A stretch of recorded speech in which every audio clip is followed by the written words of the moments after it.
La journée n'est pas terminée, on va aborder un sujet important maintenant, il s'agit de la souveraineté technologique et de la défense. Et là, on comprend qu'il faut qu'on maîtrise nos dépendances, bien évidemment. Ça fait partie de la souveraineté. J'accueille Hervé Boisiz. Bonjour Hervé, vous êtes président exécutif de l'INRED. Bonjour. Bonjour Georges, bonjour à tous. Raphaël Romé Juarez, j'espère que j'ai bien prononcé. Vous êtes vice-président et general manager de Teleline EDV. Merci pour votre présence, vous venez d'Espagne, c'est très gentil à vous, ce qui explique qu'on est une petite oreillette, là, on a une partie en anglais, c'est formidable. Et Emmanuel Guyonnet, merci Emmanuel d'être avec nous. Vous êtes directeur stratégie marketing pour Thales. Bonjour. Bonjour. Alors, je l'ai dit, c'est un sujet sensible, c'est un sujet d'actualité. Ce sujet vient percuter de plein fouet le modèle occidental, du moins le modèle européen. Je parle du modèle de société, bien sûr. Alors on suit tous, malgré nous, les informations. On a entendu parler des dividendes de la paix. Alors on a l'impression qu'aujourd'hui, on a plutôt une dette lourde que des dividendes, une dette inquiétante. Alors je ne voudrais pas noircir le tableau, mais la question qui se pose à nous aujourd'hui, c'est est-ce qu'on n'est pas au rendez-vous du tout? Mais comme je suis un petit peu optimiste, et en allant m'asseoir, je me dis, c'est pas qu'on ne soit pas au rendez-vous du tout, mais peut-être, messieurs, qu'on est juste un petit peu en retard, en réalité. Du moins, c'est ce que je souhaite. Alors, la première question que je vous pose, je vais commencer par vous, Emmanuel, et vous allez nous expliquer aussi en quelques mots ce que vous faites. Qu'est-ce que la souveraineté technologique en défense aujourd'hui? C'est sans doute la question la plus importante, mais malheureusement, on n'a pas 4 heures. Alors c'est une vaste question en effet. Dans un premier temps, juste en 2 mots, donc Thales est un leader mondial dans le domaine de la défense, de l'aéronautique, de la cybersécurité et du digital. Donc à ce titre-là, nous devons faire face à des défis qui sont majeurs et livrer donc des produits et des services qui vont répondre à ces défis, qui sont la souveraineté, justement, la sécurité, la durabilité de nos solutions et pour finir, l'inclusion, puisque nous sommes une entreprise inclusive. Alors, les défis technologiques, il faut les traiter dans leur ensemble. Et je voudrais parler en premier lieu du défi humain et des ressources, puisqu'on pourra, on va en parler tout à l'heure, j'allais dire, sourcer nos composants, nos matériaux. Si nous ne sommes pas en capacité de disposer de l'ingénierie pour mettre en œuvre ces ressources, ces process industriels jusqu'au produit fini, donc des matières premières jusqu'au produit fini, alors de souveraineté, il n'y en a pas. Donc la souveraineté, c'est avant tout et au premier chef un défi humain de ressources et de compétences et de passage de compétences.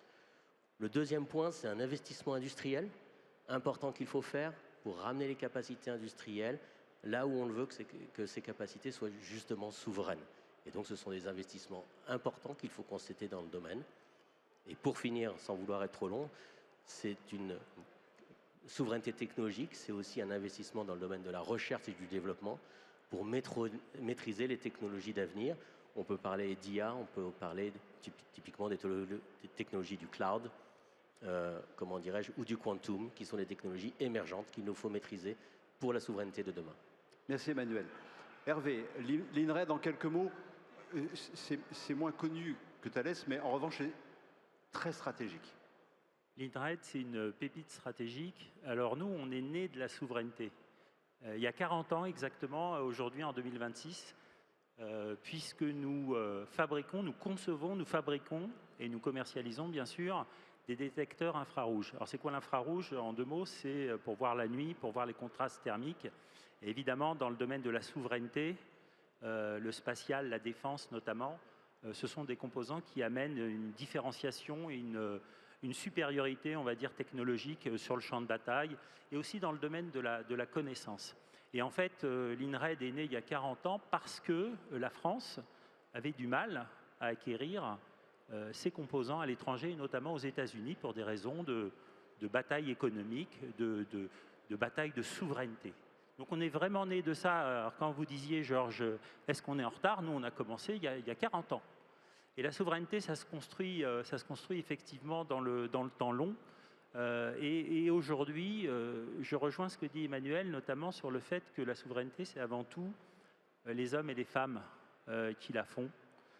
Et pour ça, on est vraiment aujourd'hui ici à Grenoble, dans un écosystème extraordinaire. Je rappelle que l'INRED, c'est plus de 1000 collaborateurs, essentiellement basés à Veurey-Voroise, pas loin d'ici.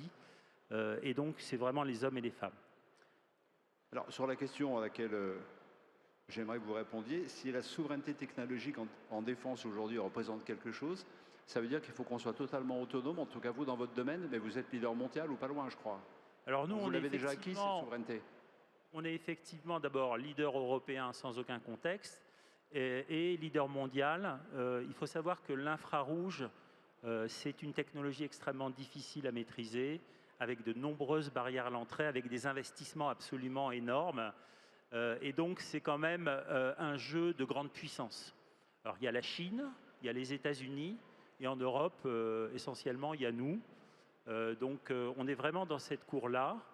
Il faut rappeler aussi qu'on fait 80% de notre chiffre d'affaires à l'export. Donc, vous voyez, cette souveraineté acquise sur le long terme, elle nous permet d'avoir un rayonnement international. On en reparlera tout à l'heure.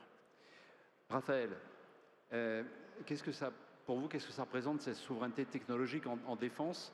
Et en quelques mots, que fait Teledyne? Parce que vous êtes, je sais pas, je dirais pas concurrent, mais complémentaire peut-être. C'est pas tout à fait la même technologie. Que fait Teledyne aujourd'hui, Raphaël?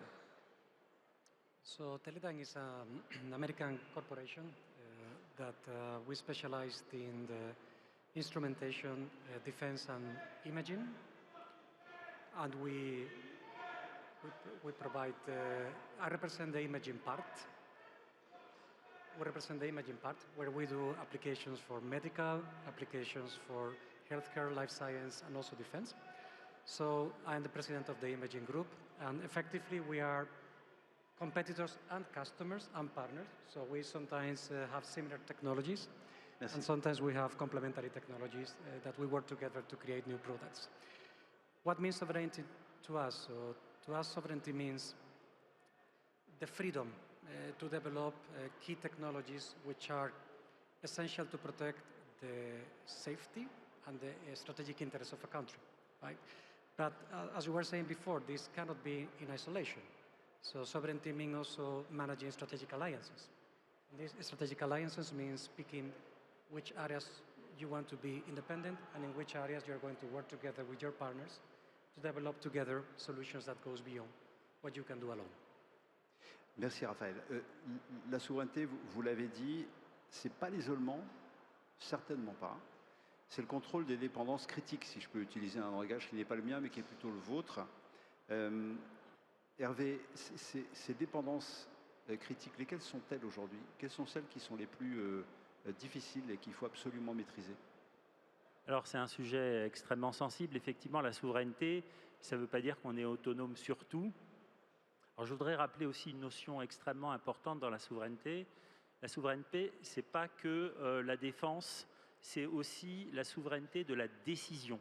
Et les technologies de l'INRED amènent des capteurs, par exemple, qu'on utilise sur des satellites, sur des instruments spatiaux, qui permettent de donner à la France et à l'Europe une autonomie de décision. Une autonomie pour dire est-ce qu'on va s'engager dans tel ou tel combat, dans tel ou tel conflit. Donc ça, c'est extrêmement important. D'un point de vue technologique, oui, on a des dépendances. En fait, la souveraineté, c'est des dépendances choisies, managées, j'ai envie de dire. Sans dévoiler trop de secrets, on va dire qu'aujourd'hui, on a quand même un problème autour des matériaux, des terres rares, des matériaux critiques. C'est un sujet sur lequel l'Europe doit se réveiller aujourd'hui. On entend beaucoup parler de préemption de terres rares, etc., par les Chinois, par les Américains. C'est au cœur de l'actualité. Et c'est vrai qu'aujourd'hui, c'est un sujet qui est important pour nous. L'autre volet qui est très important, c'est le côté microélectronique, industrie du semi-conducteur. C'est un volet qui va de pair avec les technologies infrarouges, puisque nos détecteurs sont à la fois composés de systèmes de détection du thermique, des rayonnements infrarouges, mais aussi de systèmes de traitement du signal qui sont sur des puces et des microprocesseurs. Donc, il faut être souverain sur les deux technologies. Donc ça, c'est des dépendances extrêmement critiques. Et il n'y a pas de secret pour dire que sur ce deuxième volet, on a des partenaires fantastiques sur l'écosystème grenoblois et notamment ST Micro. Merci Hervé. Raphaël, même question, quelles sont les dépendances les plus critiques aujourd'hui pour EDV Teledyne? So very similar to the response that have been given already, right? So for sure, every company working in imaging and infrared imaging, we have scarcity of germanium, scarcity of rare materials, which is mostly 90% controlled by China due to the procedence of these materials. And then obviously semiconductor wafers, very advanced processes to manufacture our imagers are mostly based in Taiwan and in Asia Pacific. But just as we said, we have a very strategic partner in Grenoble with ST Microelectronics, with whom we are developing new imagers together in one of the most advanced processes. In addition to the wafers in imaging, also the packaging, how you manipulate those wafers, how you package them together, has to be vacuum packaged, 3D stacked, optic level at the chips level. All these considerations are typically dominated by Asia, but we're taking steps to develop those capabilities in Europe. And personally, I think that this will represent a substantial step forward if we could little by little incorporate in some of these post-processing and backend capabilities in our surroundings. On voit que les dépendances les plus sensibles sont souvent celles qu'on ne voit pas. Emmanuel, c'est le cas aussi chez Thales? Oui, alors il y a une dépendance dont il faut, en face de laquelle il faut absolument développer une souveraineté, c'est l'intelligence artificielle. Je pense que c'est clé, on parlait tout à l'heure de l'indépendance de nos décisions, de la souveraineté de nos décisions. Thales investit énormément dans le domaine de l'intelligence artificielle, justement pour être en situation de livrer une intelligence artificielle qui soit sûre, sécurisée, souveraine, de telle manière à ce que toute décision, alors quand elles sont très critiques, on a toujours de toute façon l'homme dans la boucle de la décision, mais néanmoins on doit faire et on fera avec l'intelligence artificielle, c'est une capacité d'accélération de nos manœuvres qui nous est offerte par cette technologie, il nous faut la maîtriser. Et c'est la raison pour laquelle nous investissons, notamment dans le cadre de Cortex, l'intelligence artificielle effectivement développée par Thales avec nos vice-ingénieurs dans le domaine. Alors Emmanuel, je reste avec vous parce que la question qu'on peut se poser, c'est est-ce qu'on peut finalement aujourd'hui, les temps sont complexes, est-ce qu'on peut véritablement concilier souveraineté, c'est un sujet qui est revenu souvent, et coopération internationale. On a dit qu'il fallait être smart dans cette coopération internationale et parfois ne pas être trop naïf. Alors peut-être que les mots ne sont pas justes, mais les temps sont un peu particuliers. C'est vraiment la juste balance qu'il nous faut trouver entre effectivement naïveté, mais en même temps pragmatisme. Teledyne, l'INRED, Thales, nous sommes des groupes internationaux et nous bénéficions de bases qui nous permettent aujourd'hui de développer en notre sein des synergies technologiques. Donc, j'allais dire, la souveraineté dogmatique n'est pas forcément la plus efficace du point de vue d'un industriel. Il nous faut pouvoir, par exemple, nous appuyer sur notre réseau multidomestique. Thales, nous sommes allemands en Allemagne, hollandais aux Pays-Bas et nous sommes britanniques au Royaume-Uni. Nous investissons dans chacun de ces pays avec le soutien d'ailleurs des États et pouvoir faire bénéficier à l'une des parties de ces investissements que nous faisons dans ces différents domaines nous permettra d'accélérer notre souveraineté. Nous prenons donc pour une coopération industrielle européenne au service de la souveraineté des États. Alors, Raphaël, Teledyne, un peu comme les autres entreprises dont on a parlé, ne peut pas se passer de coopération internationale. Comment vous fonctionnez aujourd'hui? Comment vous dealez avec ce problème? Yes, totally. I mean, sovereignty is also about picking your battles, right? Which technologies you want to develop independently, you want to protect, you want to control, and then how to manage your strategic alliances. And so have multiple partners, avoid bottlenecks, about critical suppliers that are, let's say, in areas which are not completely under your control or where the geopolitical situation can change very quickly. And that's the way we manage. We have to be selecting in which areas we actively invest to develop our capabilities in-house with partners and where we locate those partners and how many partners for each critical step we need. I guess that's probably a reasonable answer for almost any of us, right? Raisonnable pour vous aussi? Raisonnable pour vous cette... Absolument. Je dirais que la coopération internationale, elle est absolument indispensable. Quand on fait, comme nous, 80% de son chiffre d'affaires à l'export, il y a certains marchés qui sont accessibles parce que aussi on fait du local, on a des partenaires locaux, on fait du make in, comme on dit, make in India, make in the US, etc. Donc cette coopération, elle est absolument indispensable. Maintenant, évidemment, on l'a dit, la souveraineté, c'est faire en permanence une analyse de risque. C'est un combat, la souveraineté, hein. C'est faire en permanence une analyse de risque pour se dire avec qui et sur quoi je peux coopérer, quelles sont mes sources alternatives. Et donc, on fait ce jugement en permanence, mais c'est absolument indispensable. Je dirais que pour simplifier, là où on est très attentif, bien entendu, c'est sur maintenir notre souveraineté, notre capacité à innover et à concevoir nos produits. La maîtrise de l'ingénierie de la conception est indispensable. Et le deuxième volet, c'est qu'il n'y a pas de souveraineté sans production. Ça, c'est clair. Moi, je suis industriel et sans production, on n'est pas souverain, on n'a pas la puissance, d'accord, qui va bien sur le marché. Et donc, il faut maintenir une certaine souveraineté sur les process de fabrication et les capacités de fabrication. On a bien compris que vous choisissiez vos sujets, donc vos combats, si on peut prendre et garder ce terme-là. Hervé, je reste avec vous. On parle de défense et technologie duale. C'est-à-dire qu'en fait, on sait que finalement, ce qui sert en défense sert aussi pour le civil. Finalement, ce qui se passe actuellement, cette accélération qu'on n'a pas souhaitée, que personne ne souhaite, pardon de parler d'opportunités, mais ça génère des opportunités, ça accélère finalement vos recherches, vos travaux, votre industrialisation, et ça bénéficie au plus grand nombre. Est-ce qu'elle existe? Est-ce qu'elle fonctionne, cette technologie duale? Elle fonctionne à plein. Là, vous faites l'histoire de l'INRED. En fait, on est parti de technologies souveraines, très défense et militaire. Et en 2002, on a créé une autre filière technologique qui s'appelle les bolomètres, une petite société qui s'appelait Ulysse. Donc, expliquez-nous ce que c'est. Alors, les bolomètres, c'est une technologie qui est moins performante que la technologie initiale de Sofradir, hein, ça s'appelait comme ça à l'époque, et qui a été créée justement, notamment pour des applications duales.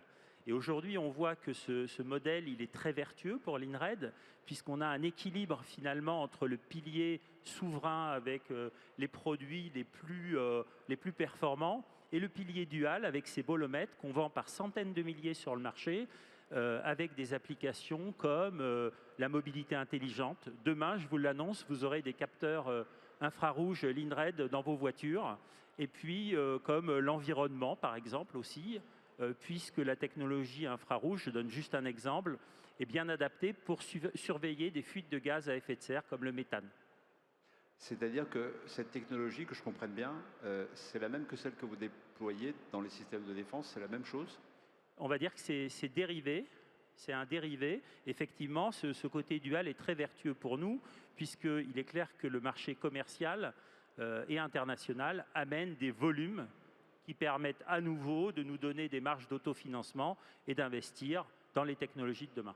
Raphaël, vous êtes d'accord avec ça? Ça fonctionne aussi pour Teledyne EV, la technologie duale? I do agree. So to me, dual use and defense and civil applications are like a virtuous cycle. So, for example, in defense, normally we try to push technology to the limit. But then this technology, once you have it, you can refine, you can make it more productive, you can make it easier to produce, and you bring it to commercial applications. Just to give you an example.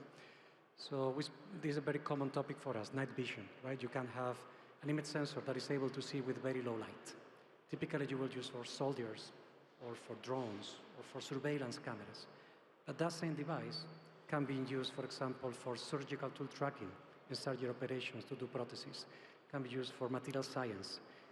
But the other way around, it also works, right? You can have very advanced imagers with 3D stacking, chip-level packaging, wafer-level optics, done for consumer applications in logistics or robotics, but then you can apply them to drones, you can apply them to security, where you can maybe use exact same technology or maybe increase the performance of it. So it's actually feeding very positively one to each other. Alors Emmanuel, je ne voudrais pas survendre le fait que la défense soit devenue un accélérateur d'innovation, mais j'ai du mal à dire le contraire quand même, parce que ça s'est vérifié, ça continue de se vérifier, c'est vrai chez vous aussi? Oui, c'est un fait, et il est très important pour un groupe comme Thales d'avoir vraiment 50% de son activité dans le domaine civil et 50% à peu près dans le domaine de la défense, parce qu'en fait, ces deux domaines-là ont des demandes marché qui ne sont pas synchronisées. Si bien qu'effectivement, tantôt, comme l'a dit Raphaël, c'est plutôt le domaine de la défense qui va servir le domaine civil. Typiquement, dans le domaine de l'aéronautique, On va très très loin, on pousse les performances très loin dans le domaine de l'aéronautique de défense et ça sert ensuite l'aéronautique civile qui est beaucoup plus normée, j'allais dire, qui va plus loin dans le domaine de la sécurité, mais on vient avec des technologies qui auront été, qu'on aura fait maturer dans le domaine de la défense. Et inversement aussi, dans le domaine du civil, typiquement, je pense aux technologies du cloud, de la cybersécurité ou de technologies de communication de type 5G ou autre. C'est là, à l'inverse, plutôt le domaine du civil qui va servir aujourd'hui la transformation du monde de la défense avec la digitalisation du monde de la défense. Donc clairement, on a besoin de se positionner sur ces deux piliers-là, chacun nourrissant l'autre en fonction des cycles, des attentes du marché qui sont devant nous. Alors j'ai une question pour vous trois. Je reviens un peu à mon message du début. Hein. Est-ce qu'on n'est pas du tout au rendez-vous ou est-ce qu'on est en retard? Alors si on n'était pas au rendez-vous du tout, on ne serait pas là, je pense, pour en parler. Pas parce que pas de catastrophisme, hein, c'est juste on aurait été mis dehors du marché, on aurait été dégagé du marché. En revanche, je comprends que on est dans un moment où on peut peut-être rattraper ce retard, en tout cas aller vers quelque chose qui nous permette de garantir cette souveraineté. Mais s'il y avait des choses à faire pour y parvenir dans les 5 prochaines années, qu'est-ce qu'il faudrait faire, Hervé, pour être vraiment sûr, d'ici 4 à 5 ans, de dire, allez, 2030, on a repris la main sur nos sujets? Pour nous, c'est clair. Continuer à investir dans les deux domaines que j'ai cités, c'est-à-dire l'innovation technologique et les capacités de production. Alors ça tombe bien parce que côté l'INRED, on a investi récemment dans un énorme projet qu'on appelle Campus, qui a consisté finalement à doubler nos capacités de production en salle blanche. Ça a coûté plus de 100 millions d'euros. Et donc on est prêt justement pour affronter le réarmement stratégique de l'Europe, d'un côté, un côté très souverain qui s'affirme aujourd'hui, et puis de l'autre côté, pour servir des marchés volumiques qui émergent, notamment du côté dual, avec, je l'ai dit, la mobilité intelligente et l'environnement. Donc voilà, il faut absolument continuer à investir parce que si on arrête, on aura du mal à reprendre, on trébuche et là on perd pied. Alors, je me tourne vers vous, Emmanuel, parce qu'en préparant cette session, je vous ai posé une question. Il y a une urgence, et ça rejoint ce choix des 5 prochaines années. Quand il y a une urgence, il faut aller vite. Quand on est Thales, dans ces cas-là, on ne peut pas se tourner vers l'État. l'INRED a investi 100 millions. Et Thales, pour répondre aux exigences à l'échelle supérieure, évidemment, sans vous faire offense, à l'échelle au-dessus, du dessus, comment on finance? Comment on s'engage sur les 5 ans? Où est-ce qu'on va trouver les fonds? Parce qu'on l'a vu toute la journée, c'est une question de financement, tout ça. Oui, c'est une question de financement. Alors, Thales s'engage énormément en termes de financement et dans l'outil industriel. On a vraiment des fortes demandes de production industrielle, c'est clair, en recherche et développement, et je l'ai dit, dans les ressources humaines.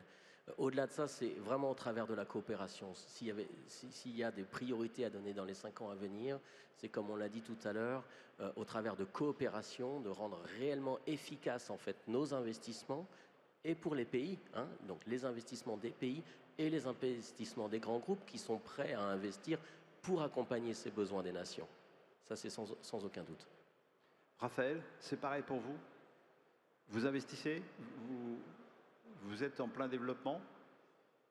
Yes, I mean, Teledyne generates in excess of $1 billion every year that we invest 100% to grow the company through acquisitions, through investment, and multiple activities.